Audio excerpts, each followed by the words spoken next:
बिस्मिल्लाहिर्रहमानिर्रहीम। मोहतरम नाजरीन, सेब, खीरे और आड़ू के छिलके ज़ाया मत करें। इन्हें ताज़ा धनिए, हरी मिर्च, अदरक, नारियल, नमक और चीनी के साथ मिलाकर पीस लें। लजीज और ग़िज़ाइयत से भरपूर चटनी बनती है और इसे दही में शामिल करके रायता भी तैयार किया जा सकता है। अदरक का छिलका चम्मच से उतार के देखें, छुरी का इस्तेमाल भूल जाएंगे। पकौड़ों को नरम बनाने के लिए इसके अमेज़े में 2 चाय का चम्मच गरम तेल शामिल कर दें। पकौड़े नरम बनेंगे। शोरबा अगर पतला रह जाए तो इसमें 5 से 6 अदद काजू या बादाम का पेस्ट शामिल कर दें। शोरबा गाढ़ा और मज़ेदार हो जाएगा। बिरयानी के लिए जब प्याज फ्राई करें तो प्याज के ऊपर थोड़ी सी चीनी छिड़क दें। प्याज जल्दी सुनहरी हो जाएगा।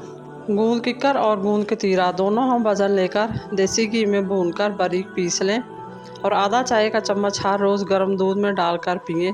घुटने का दर्द और घुटने से आवाज़ें आने की तकलीफ़ बहुत जल्द कम होगी। सख्त पनीर को नरम करने के लिए कुछ देर नमक मिले गर्म पानी में रख दें। बंद गोभी पकाते वक्त इसकी बू पूरे घर में फैल जाती है। अगर गोभी पकाते वक्त पैन में रोटी का एक टुकड़ा रख दें तो बू नहीं फैलेगी। मौसम बदल रहा है, आप ना बदल जाइएगा।